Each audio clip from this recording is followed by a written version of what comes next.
जोहार, नमस्कार। मैं एम एस सर की पाठशाला में आप सभी का तहे दिल से स्वागत करता हूँ। न संघर्ष न तकलीफ तो खाक मजा है जीने में, बड़े बड़े तूफान भी शांत हो जाते हैं जब आग लगी हो सीने में, जब आग लगी हो सीने में। तो लगाइए आग सीने में और सॉल्व करते हैं इस क्वेश्चन को और परीक्षा में तबाही लाते हैं। क्वेश्चन क्या है कि दर्शाइए कि किसी समबाहु त्रिभुज का प्रत्येक कोण 60 डिग्री होता है या नहीं। तो क्या करेंगे, यहाँ हल के बाद हमें एक समबाहु त्रिभुज की आवश्यकता है। समबाहु त्रिभुज वह होती है जिसको तीनों भुजाएं बराबर होता है।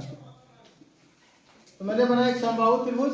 अब इसके प्रत्येक कोण एंगल बी, एंगल ए और एंगल सी 60 डिग्री होता है, ये सिद्ध करना है। तो चलिए चलते हैं त्रिभुज ए बी सी से, या कह सकते हैं कि समबाहु त्रिभुज एबीसी की ओर।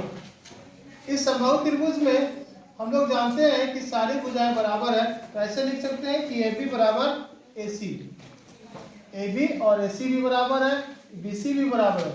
लेकिन अभी ए बी और ए सी लिख रहे हैं, क्यों? क्योंकि इसका कारण है क्योंकि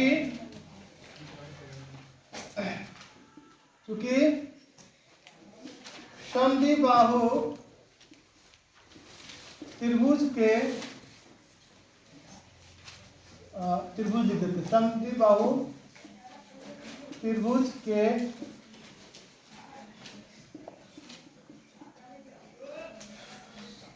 त्रिभुज की बराबर भुजाओं के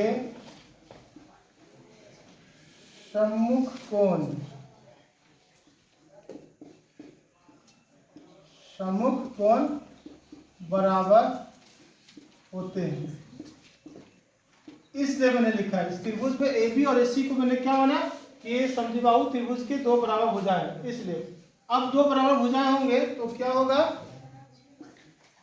यहाँ पे दो एंगल बराबर हो जाएगा, ए बी और ए सी। इसमें से कौन बराबर होगा? तो एंगल बी और सी लिख सकते हैं, या एंगल सी और बी लिख सकते हैं, कोई भी मर्जी। एंगल सी और एंगल बी, ये हो गया हमारा समीकरण 1। पुनः चलेंगे त्रिभुज ए बी सी में, यह से फिर से आप त्रिभुज को देखिए। तो त्रिभुज में ए बी बराबर ए सी किया तो बी सी बच गया। अब ए बी बराबर बी सी लिख सकते हैं, ए बी बराबर बी सी लिखा जा सकता है, ए बी बराबर बी सी। ये भुजा और ये भुजा बराबर है। तो पुनः ये भाषा लिखेंगे हम लोग कि चूंकि समद्विबाहु त्रिभुज की बराबर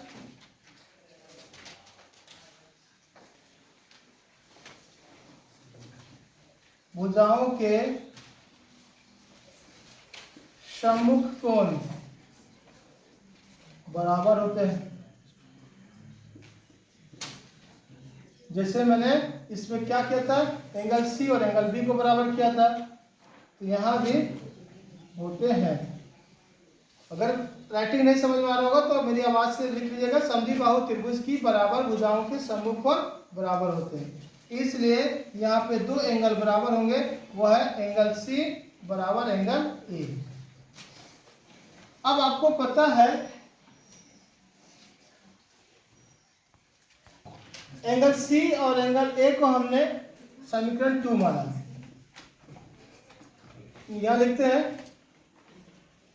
अब समीकरण 1 तथा 2 से इक्वेशन नंबर 1 और 2 क्या कहता है? यह कह रहा है कि एंगल सी बराबर एंगल बी बराबर एंगल ए। इसको इक्वेशन नंबर 3 मानना चाहते तो मान सकते हैं, ऐसी कोई जरूरी नहीं। एंगल सी, एंगल बी और एंगल ए तीनों कोण जो है समबाहु त्रिभुज की तीनों कोण बराबर होते हैं, ये इससे पता चला।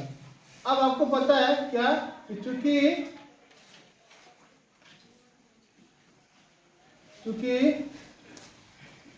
त्रिभुज के या एबीसी भी लिख सकते हैं, त्रिभुज एबीसी के, त्रिभुज के तीनों कोणों का योग बराबर कितना होता है? 180 होता है। क्योंकि त्रिभुज के तीनों कोणों का योग बराबर 180, इसलिए angle A plus angle B plus angle C बराबर 180 डिग्री। तो तीन कोणों के तीनों कोणों का माप 180 हो गया। लेकिन हम लोग को बोला है कि एंगल ए, एंगल बी और एंगल सी निकालिए। तो चलिए निकालते हैं। इसमें क्या करेंगे, एंगल ए रहने देते हैं, एंगल बी की जगह पे एंगल ए लिख सकते हैं, बिल्कुल लिखा जा सकता है। एंगल सी की जगह पे लिख सकते हैं, बिल्कुल, क्योंकि ये तीनों बराबर है, आगे 180 डिग्री। अब angle A, angle A, angle A, angle B की जगह पे एंगल ए लिखा, एंगल सी की जगह पे एंगल ए लिखा। ये कहाँ से आया? समीकरण नंबर 3 से लाए। और तीनों एंगल को जोड़ दीजिए तो क्या होगा? 3 एंगल ए बराबर 180 डिग्री। इसलिए एंगल ए बराबर 180 डिग्री बटा 3, अर्थात 3 18। और आ गया एंगल ए का वैल्यू 60 डिग्री। अब नीचे हम लोग लिख सकते हैं, क्या लिख सकते हैं कि अतः जो पूछा है आ गया है, त्रिभुज के प्रत्येक कोण का मान, या ऐसे लिख दीजिए कि चूंकि इससे एंगल सी बराबर एंगल बी बराबर एंगल ए बराबर कितना? 60 डिग्री। क्यों? क्योंकि एंगल ए बराबर 60 डिग्री है, तो ये एंगल ए बी के बराबर है, एंगल सी के बराबर है, तो 60 डिग्री। अतः दर्शाना था कि समबाहु त्रिभुज के प्रत्येक कोण 60 डिग्री होता है। अतः समबाहु त्रिभुज के प्रत्येक कोणों का माप बराबर 60 डिग्री। प्रूव, हमने ये सिद्ध करके दिखाया। तो चलिए, पसीना मैंने बहाया, आप पसीना बहाने की आपकी बारी है। अगर मजा आया होगा तो तुरंत लाइक शेयर करेंगे, और पहली बार अगर देख रहे हैं तो मेरे चैनल को सब्सक्राइब करना ना भूलें। धन्यवाद।